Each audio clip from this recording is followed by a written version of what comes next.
Bismillahirrahmanirrahim. Assalamualaikum warahmatullahi wabarakatuh.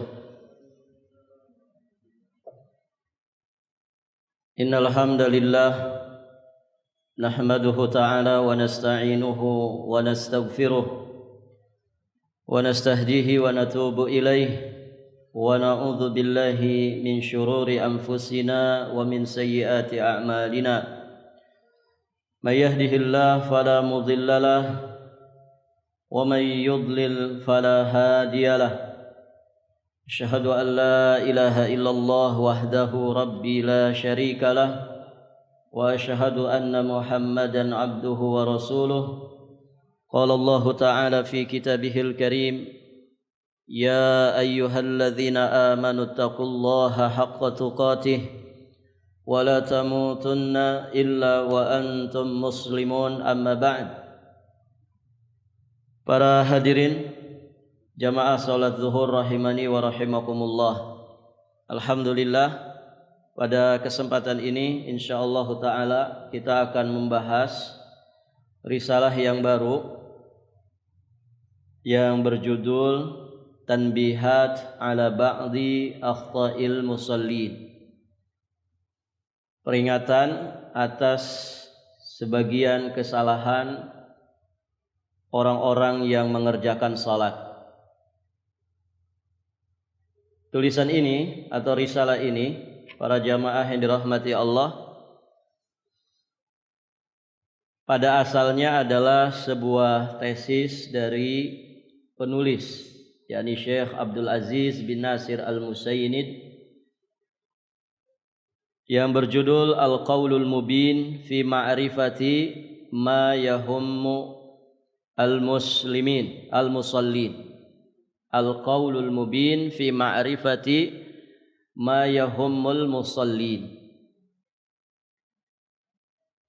Nah, di bagian tesis ini atau kitab ini ada pembahasan tanbihat haula ba'di akhta' allati yaqa'u fiha ba'dul musallin wa taswibuha. Nah, pada bab inilah yang kemudian teman-teman dari penulis meminta supaya dipisahkan menjadi risalah tersendiri supaya bisa mudah didapatkan dan juga mudah dibaca oleh kaum muslimin, dan tentu manfaatnya sangat besar karena terkait dengan ibadah yang sangat mulia, yakni ibadah salat. Dan ibadah salat adalah a'zamul ibadat wa ajalluha, seagung-agungnya, sebesar-besarnya peribadatan setelah dua kalimat syahadat. Baik, para jamaah yang dirahmati Allah, tesis dari penulis ini Syekh Abdul Aziz bin Nasir Al-Musayyinid itu dimurajaah, ya, diteliti, dikaji oleh Syekh Al-Imam Al-Allamah Abdullah bin Abdurrahman Al-Jibrin hafizahullahu ta'ala. Baik, para jamaah yang dirahmati Allah, jadi sekali lagi risalah ini adalah satu pembahasan dari tesis penulis yang kemudian dipisahkan menjadi risalah tersendiri supaya bisa lebih besar manfaatnya bagi kaum muslimin. Baik, para jamaah yang dirahmati Allah, kita pilihkan pembahasan ini tentu karena kedudukan ibadah salat yang sangat agung dan kedudukannya setelah dua kalimat syahadat. Baik, para jamaah yang dirahmati Allah, kita tidak panjang lebar di dalam menjelaskan kedudukan ibadah salat, juga tentang fadhail, keutamaan-keutamaan daripada ibadah salat. Jadi yang akan kita fokuskan pada pembahasan ini adalah membahas tentang akhta, ya, ba'du akhta'il musallin, ya, sebagian daripada kesalahan orang-orang yang salat. Dan tentu pembahasan seperti ini sangat penting untuk kita kaji demi meraih kesempurnaan di dalam ibadah salat. Kalau orang yang mengerjakan salat bisa terancam, fawailul lil musallin, Dan ancaman ini para jamaah dirahmati Allah tentu karena ketidakmaksimalan ya orang yang mengerjakan salat di dalam menyempurnakan salatnya. Maka kalau orang salat bisa celaka ya, maka bagaimana ya dengan orang-orang yang tidak salat? Maka kita yang sudah salat, para jamaah yang dirahmati Allah, jangan kemudian merasa kita sudah baik di dalam ibadah salat kita, tidak ada masalah di dalam ibadah salat kita. Ingat ya, perintah untuk mengerjakan ibadah salat, perintah salat itu ungkapan yang disampaikan oleh Allah bukan sekedar melaksanakan. Justru ya Allah lebih tegas dalam masalah ibadah salat. Perintahnya adalah wa aqimu as-salah, wa aqimus salah. Jadi selalu Allah mengungkapkan perintah salat itu dengan kalimat qiyam, wa aqimus salah, wa atuz zakah. Artinya apa? Ini perintah yang sangat mendalam sekali, bahwa salat itu bukan sekedar dikerjakan. Salat itu bukan sekedar dilaksanakan. Kita diperintah untuk mendirikan, menegakkan ibadah salat, bukan sekedar melaksanakan salat. Maka segala upaya untuk kesempurnaan ibadah salat ini harus kita tempuh. Kita tidak hanya mengkaji hal-hal yang kaitannya dengan perintah-perintah di dalam salat, baik itu perintah-perintah yang wajibnya ataupun ya sunnah-sunnah salatnya. Tapi juga kita mesti memahami apa saja yang kemudian menjadi kesalahan di dalam ibadah salat. Dan tentu para jamaah yang dirahmati Allah, kesalahan-kesalahan dalam ibadah salat kita pelajari supaya kita bisa menjauhinya ya sejauh-jauhnya, sehingga salat kita bisa semakin lebih baik lagi di sisi Allah Subhanahu wa taala. Baik, para jamaah yang dirahmati Allah. Nah, di sini penulis membahas tentang berbagai kesalahan yang dilakukan sebagian orang saat salat, dan beliau berikan komentarnya atau koreksinya, tentu dengan sesimpel mungkin, dengan seringkas mungkin, tanpa kemudian banyak menyertakan dalil-dalil secara terperinci. Dan ini tentu dimaksudkan supaya lebih mudah dipahami oleh kaum muslimin ya, sehingga juga lebih mudah untuk dipraktekkan ya dengan cara dia menjauhinya sejauh-jauhnya. Taib, para jamaah, ada sekitar 221 kesalahan di dalam salat beserta koreksinya yang beliau cantumkan di dalam risalah ini.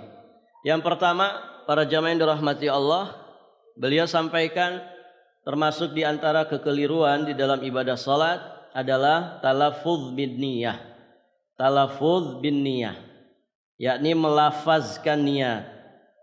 Ya, seperti orang mengatakan nawaitu atau usolli salatadz zuhri arba'a raka'atin ya jama'atan lillahi ta'ala. Aku berniat melaksanakan salat zuhur 4 rakaat secara berjamaah, makmuman, sebagai makmum, dan dilakukan tepat pada waktunya karena Allah. Ya. Nah, ini beliau sampaikan ya, termasuk di antara kekeliruan adalah talaffuz bin niyah. Maka koreksinya di sini bahwa niat itu tempatnya di dalam hati, tidak perlu dilafazkan, tidak perlu dilafazkan. Karena niat itu adalah amalan hati, bukan amalan lisan. Walaupun memang sebagian berpandangan lisan ini katanya sekedar untuk membantu saja. Tentu ada perbincangan panjang di kalangan para ulama tentang masalah ini. Namun kita sampaikan apa yang disampaikan oleh beliau di sini. Beliau menukilkan kalamnya Syekhul Islam Ahmad bin Taimiyah rahimahullahu taala, di mana beliau memiliki pendapat yang sangat baik sekali mengenai penyelisihan amalan ini. Beliau sampaikan ya secara panjang lebar. Nah, di antara pendapatnya dalam masalah ini adalah bahwa talaffuz bin niyah sebagai satu kekurangan di dalam akal dan juga agama. dan bahwa hal itu termasuk bid'ah yang buruk. Taib, para jamaah yang dirahmati Allah. Yang kedua, di antara kesalahan orang yang sholat adalah menyepelekan masalah shaf dengan tidak menutup sela-sela yang kosong dan tidak menyempurnakan kedua ujung shaf yang di depan. Ini termasuk kesalahan ya. Dan tentu para jamaah yang dirahmati Allah, di sini juga peran imam ya sangat diperhatikan gitu ya. Imam memiliki ya amanah untuk kemudian dia merapihkan shaf para makmumnya terlebih dahulu. Maka koreksi yang beliau sampaikan di sini hendaknya memperhatikan masalah shaf dengan menutup sela-sela yang kosong dan menyempurnakan kedua ujung shaf yang di depan. Maksudnya kalau di depan itu belum full, misalnya ini satu deret ya, kita punya batasan-batasan yang dipakai untuk shaf. Nah di sini batasannya misalkan sampai gordeng itu, kemudian batasan di sana mungkin sampai dekat pintu. Nah para jamaah yang dirahmati Allah, ini selesaikan dulu shaf pertama. Jangan sampai kanan kiri ya di ujung shaf kanan kiri masih kosong, kemudian sudah membentuk shaf yang kedua. Yang benar adalah penuhi dulu shaf yang pertama, ya shaf pertama, shaf kedua dan seterusnya. Jadi tidak, ini belum selesai kemudian bikin lagi di yang kedua, yang kedua belum penuh bikin lagi yang ketiga. Jadi satu-satu ya dimaksimalkan terlebih dahulu, ya baru kemudian shaf di belakangnya. Termasuk kesalahan di dalam sholat merendahkan posisi kedua tangan di dalam sholat. Hal itu dengan menjadikan keduanya melekat pada kedua rusuk atau merenggang darinya sedikit dan tidak diletakkan pada dada. Sunnahnya adalah meletakkan tangan kanan di atas tangan kiri pada dada. Ini maksudnya dalam masalah sidekap. Para jamaah, dalam masalah sidekap ada dua riwayat atau ada beberapa riwayat tentang masalah sidekap. Jadi masalah sidekap itu yang pertama kali adalah menggenggamkan telapak tangan pada lengan tangan kiri bagian bawah, digenggam. Ini tangan kita ini para jamaah, anggaplah dibagi tiga ya. Yang ini namanya apa ini? Telapak tangan.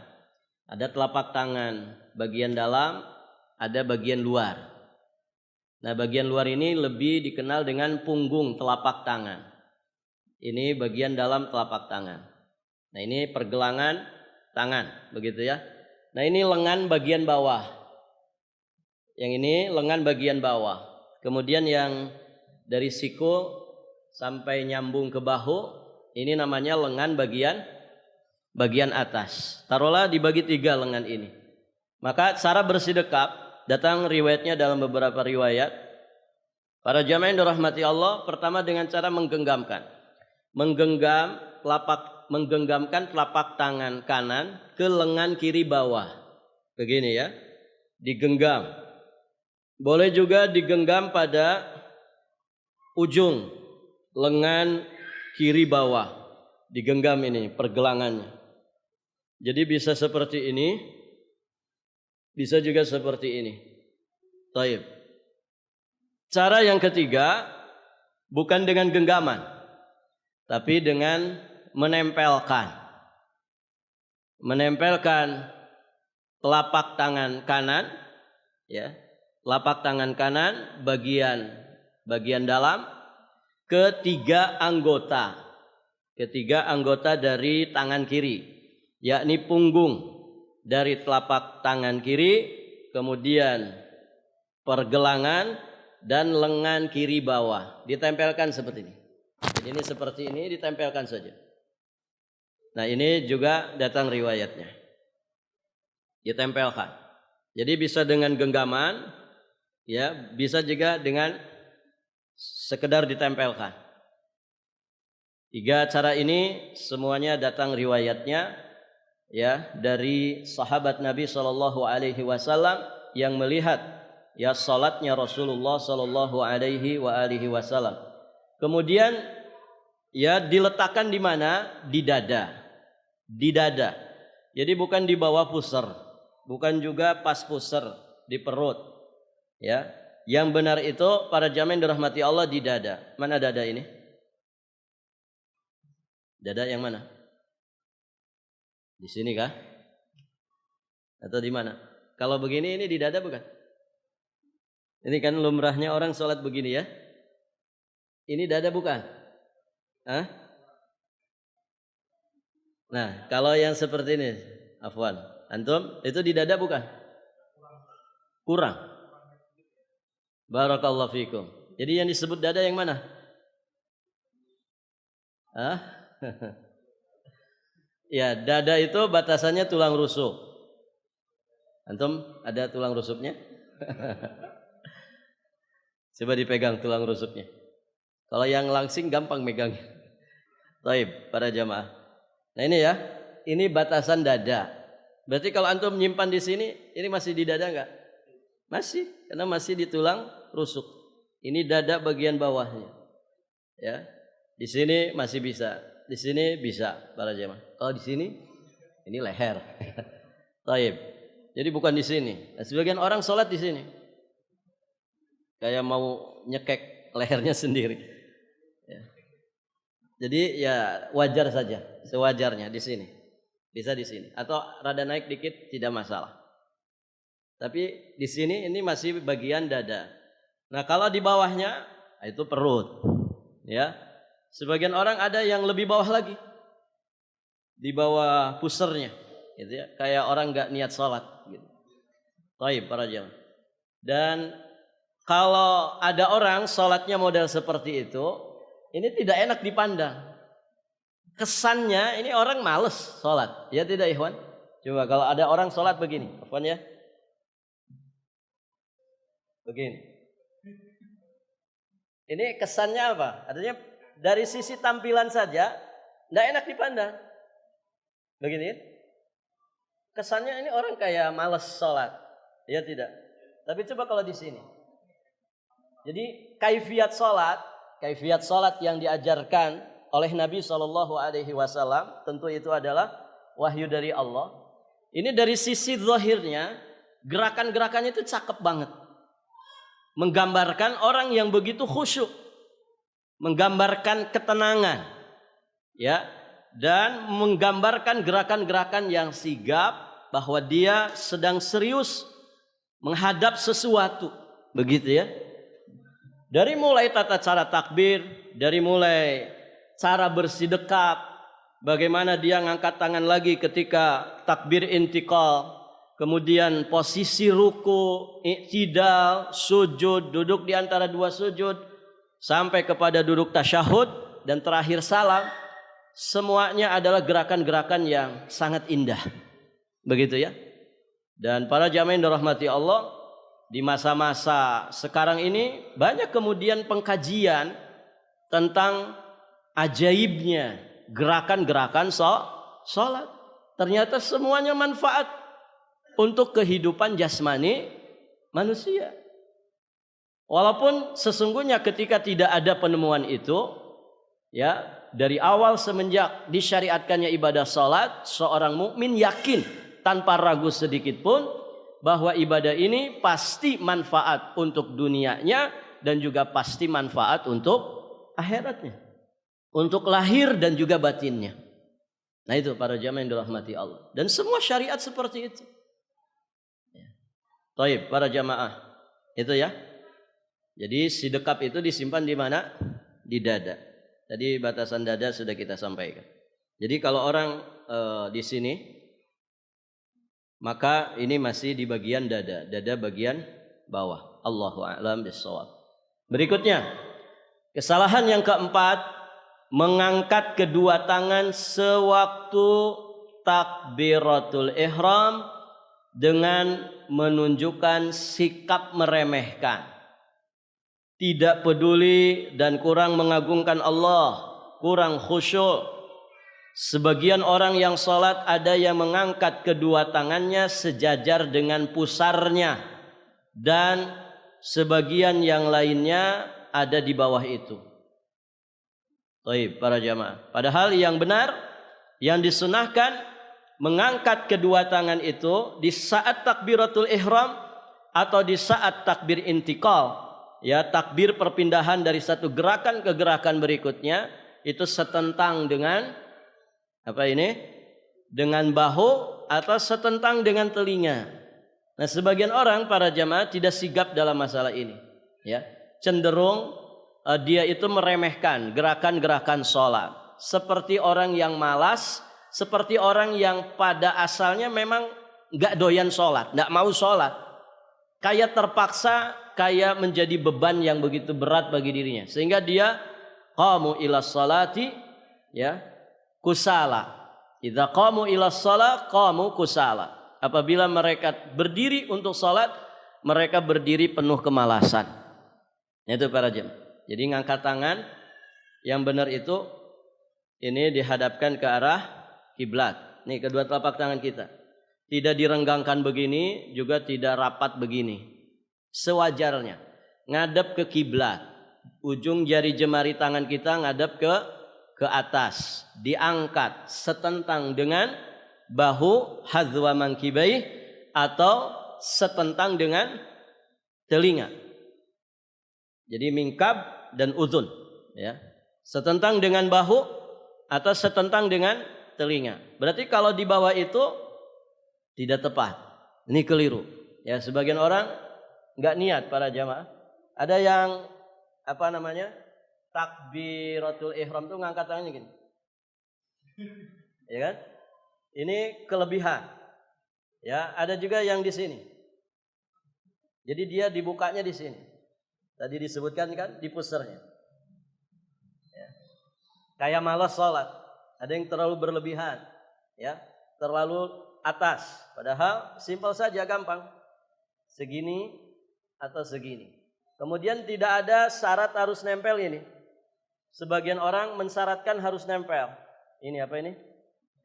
Ibu jari ke telinga. Gak ada syarat seperti itu. Begitu ya. Harus nempel kata. Ada yang ininya bukan ngadep ke kiblat tapi ke telinga. Pernah lihat? Ada yang dibuka. Dihadapkan ke wajah. Allah. Benar gak kayak gini? Enggak. Ngadep kiblat. Bukan membelakangi kiblat. Ya, banyak sekali ya. Ada yang begini. Ada. Ya. Ada yang begini. Itu mungkin biasa senam begitu. Baik, para jamaah yang dirahmati Allah. Jadi itu yang sunnah. Berikutnya, di antara kesalahan sebagian orang di dalam sholat, ada yang mencukupkan diri dengan membaca surat Fatihah. Sedangkan surat setelahnya cukup dengan hatinya. Jadi untuk Fatihah dia lafazkan. Tapi untuk bacaan yang lain, bacaan surat, ya, dia tidak menggerakkan lidahnya. Demikian pula ketika dia membaca doa-doa atau zikir ruku, iktidal, sujud dan yang lainnya. Yang benar para jamaah, sewaktu membaca surat Al-Fatihah dan surat setelahnya, orang yang sholat harus menggerakkan lidahnya, tahrikul lisan. Jadi bacaan sholat itu bukan bacaan hati, tapi bacaan lisan yang diiringi dengan tafakur, tadaburnya hati. Paham maksudnya? Jadi nggak ada gerakan lidah. Dia bacanya dalam hati. Nah ini keliru. Harus ada tahrikul lisan. Lidah kita ini bergerak, baca. Walaupun ada yang jahriyah, dikeraskan bacaannya, ada yang sirriyah. Nah sirriyah itu maksudnya bukan dibaca di hati. Gimana sih baca di hati itu gimana? Kalau antum baca bacaan biasa di hati, tidak ada masalah. Tapi ini kan syariat. Antum baca koran di hati, tidak ada masalah itu. Baca bacaan buku di hati, tidak ada masalah. Tapi kalau baca Quran, baca zikir, ya, Di dalam syariat kita dilafazkan. Namanya lafaz berarti ada gerakan lisan, ada aktivitas lidah kita. Artinya dibaca, ini ada kerjaan lisan. Nah, ini namanya amal lisan. Kan salat itu menggabungkan seluruh amal. Amal hati, ada khusyuk, ada niat, ada ikhlas, ada ta'zim, ada roja, ada khauf. Itu ibadah-ibadah hati ya di dalam salat. Kemudian juga ada amalan lisan. Amalan lisan. Dari awal sudah ada amalan lisannya. Takbiratul ihram, Allahu Akbar. Ini kan amalan lisan. Kemudian semua bacaan, zikir dan doa yang ada di dalam salat itu semuanya amal lisan. Kemudian mengumpulkan juga amal anggota badan. Ya, ada ruku, ada sujud, ada gerakan ya anggota tubuh kita ini. Nah, itu para jamaah. Jadi bukan dibaca di dalam hati. Kesalahan yang lain beliau sebutkan di sini orang-orang yang di Masjidil Haram. Salat di Masjidil Haram yang di situ ada Ka'bah. Sebagian orang yang salat ada yang menghadap ke arah sekedar arah Ka'bah, bukan Ka'bahnya itu sendiri. Yang benar diwajibkan bagi orang yang berada di dalam Masjidil Haram untuk menghadap kepada Ka'bah itu sendiri. Mengingat hal itu merupakan salah satu syarat dari sahnya sholat. Iya, kalau di Ka'bah kan nggak ada kekhawatiran menceng-menceng, iya tidak? Ini loh Ka'bahnya, inti pusat dari kiblatnya ada di hadapan kita. Maka hadapkan, fawalli wajhaka syatral Masjidil Haram. Begitu. Ini Ka'bahnya ada di hadapan kita. Maka hadapkan wajah kita, hadapkan badan kita ya. Di saat kita berada di Masjidil Haram ke Ka'bah, bukan ke arahnya. Nah, yang penting arah Ka'bah. Nah, kalau kita yang jauh ya, usahakan tepat dulu titik Ka'bah. Kalaupun tidak tepat, maka setidaknya arah Ka'bah. Bisa dipahami ini? Artinya bisa jadi menceng dikit. Kalau menceng dikit tidak ada masalah. Tidak mesti pas harus kepada titiknya. Demikian. Tapi kalau di sekitar situ ya tidak ada kekhawatiran untuk menceng-menceng karena ada di dekatnya. Baik para jamaah. Berikutnya. Apabila sebagian orang yang salat masuk ke masjid sementara imam sedang rukuk, maka mereka masuk bersamanya dan mencukupkan dengan satu takbir saja. Sering melihat yang begini? Kemudian koreksinya beliau, apabila orang yang sholat masuk masjid sementara imam sedang rukuk, maka dia masuk bersamanya dengan 2 takbir. Ini berkali-kali Anda sampaikan masalah ini. Yang pertama dia niatkan dalam hatinya sebagai takbir pembuka salat yang disebut dengan takbiratul ihram wa tahrimuha at-takbir. Sedangkan yang kedua itu namanya takbir intiqal. Ini yang tepat. Paham maksudnya? Paham ikhwan? Jadi kalau kita masuk salat, masbuk. Kita masbuk nih. Imam sedang apapun ya, kalau kita masbuk, kalau kemudian dia bukan posisi berdiri sebelum rukuk, maka berarti kita takbir 2 kali. Misalkan kita dapati imam sedang rukuk nih, berarti kita masbuk ya. Imam misalkan sedang rukuk, kita masbuk datang ke shaf, maka caranya ya setelah kita niat mengerjakan sholat sesuai dengan salat yang kita akan kerjakan, maka kita buka salat dengan takbir. Nah, takbir pertama ini namanya takbir al-ihram. Allahu Akbar. Nah, setelah itu kita takbir lagi. Takbir apa namanya? Intiqal. Takbir perpindahan dari berdiri menuju ruku. Takbir lagi Allahu Akbar, baru kita ruku ngikutin imam. Kalau imam sedang sujud juga demikian. Imam sedang sujud juga demikian. Kita masuk ke shaf, takbir dulu, Allahu Akbar. Namanya takbiratul ihram. Baru setelah itu takbir yang kedua, takbir perpindahan dari apa? Dari berdiri kita menuju sujud. Menuju sujud. Taib. Karena itu perintah Nabi, ya.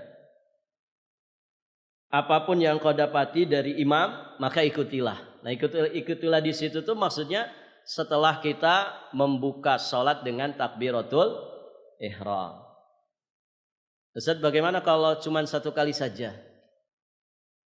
Takbirnya satu kali saja, yaitu takbiratul ihram saja.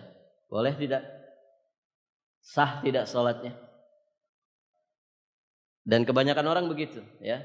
Masuk misalkan imam sedang sujud, ya. Dia masuk ke barisan langsung Allahu Akbar. Satu kali saja dia langsung sujud. Kebanyakan begitu, ya kan? Kebanyakannya begitu. Nah, kalau begitu boleh tidak?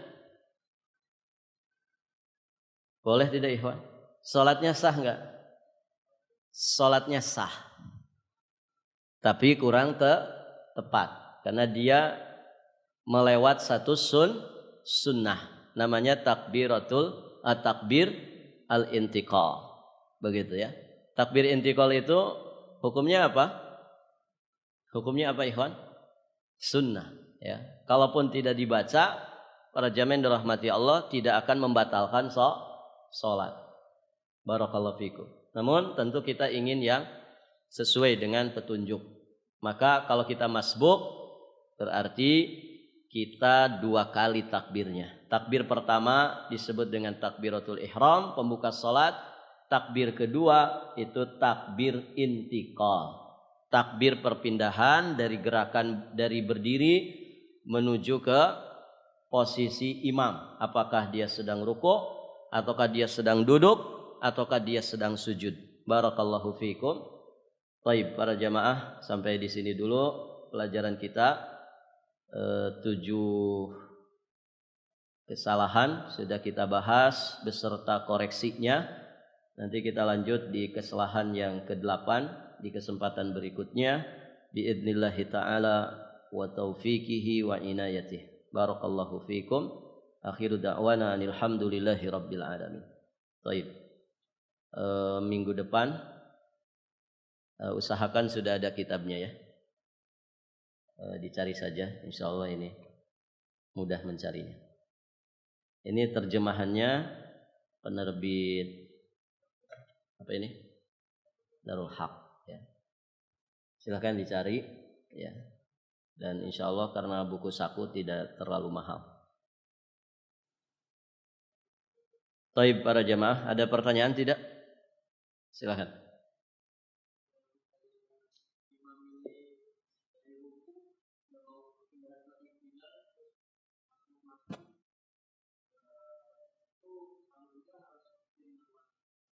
Harus ngikutin yang mana?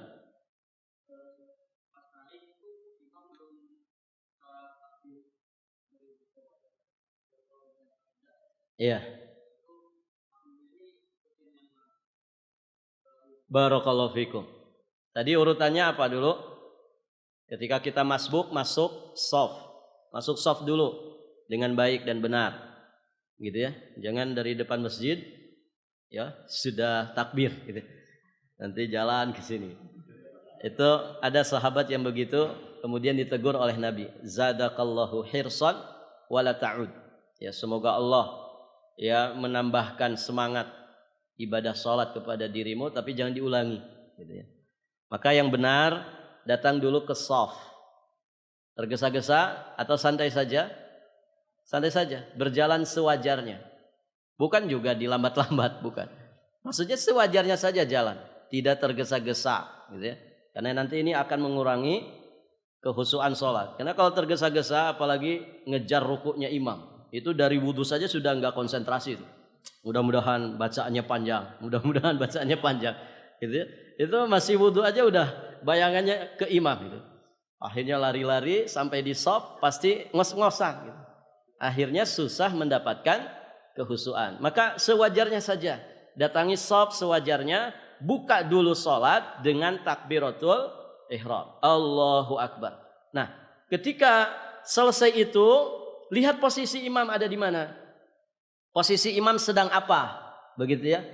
Kalau kemudian baru selesai kita Allahu Akbar, pas imam sami Allahu liman hamidah, ya kita ikuti. Jadi setelah takbiratul ihram kita baca apa? Baca Rabbana walakal ham. Karena posisi imam saat ini sedang i'tidal. Paham maksudnya? Nah, sebagian orang ada yang nggak paham masalah ini. Jadi kalau imam sedang sujud, misalkan, ini rakaat pertama, imam sedang sujud, dia masbuk, datang buru-buru, baru kemudian dia ngejar sujudnya imam itu. Dirunut dari awal, takbiratul Allahu Akbar. Dia baca cepat-cepat Fatihah, begitu ruku, begitu ya. Habis ruku dia i'tidal, habis i'tidal dia sujud terus kayak balapan dengan imam. Nah, ini tidak benar. Ya, yang benar adalah masuk ke shaf ya sewajarnya, kemudian takbiratul ihram buka, setelah itu ikuti imam sedang apa. Begitu ya. Imam sedang apa? Tidak mesti runut, ya. Artinya yang terlewat biarkan terlewat. Toh itu tidak akan dihitung rakaat, kan begitu ya? Kalau imam sedang sujud, kita masuk setelah takbiratul ihram kemudian ikut sujud, maka dari kita membuka kemudian sampai sujud ngikutin imam sampai selesai rakaat tersebut itu tidak dianggap sebagai rakaat. Artinya tidak dihitung rakaat. Bisa dipahami ini? Jadi yang benar seperti itu. Ikuti apa yang imam sedang melakukannya. Kalau sedang i'tidal, ya i'tidal. Taib. Kalau antum dapatnya i'tidal, berarti dapat rakaat enggak? Enggak dapat rakaat. Karena batasan dapat rakaat itu adalah ruku bersama imam. Berarti kalau antum misalkan sudah takbiratul ihram buka salat, ini masbuk posisi. Kemudian antum takbir lagi, baru pas ruku mau baca doa ruku, imam i'tidal. Dapat enggak antum? Dapat enggak antum? Hah? Dapat enggak? Enggak dapat. Berarti antum enggak dapat rukunya imam. Wong ketika antum baru beranjak ruku, imam sudah i'tidal. Berarti enggak dapat. Walaupun kalau antum baca doanya dapat gitu. Subhana rabbiyal azim, subhana rabbiyal azim, tapi rukunya imam enggak dapat. Antum dapatnya ruku makmum. Ya. Kalau ruku makmum enggak dianggap. Yang dianggap itu rukunya imam.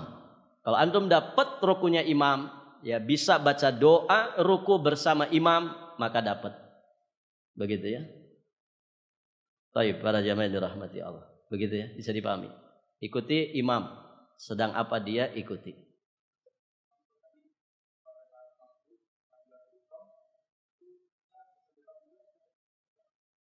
Mau sedekap mau enggak tidak ada masalah. Yang penting takbiratul ihramnya. Toh kita langsung beranjak ke posisi imam.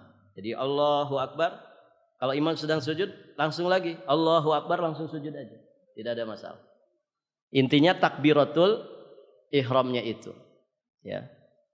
Takbiratul ihramnya. Tidak mesti sedekap. Baik. Allahu a'lam. Kita cukupkan. Kita tutup dengan doa kafaratul majlis. Subhanakallahumma wa bihamdik, asyhadu an la ilaha illa anta astaghfiruka wa atubu ilaik. Assalamualaikum warahmatullahi wabarakatuh.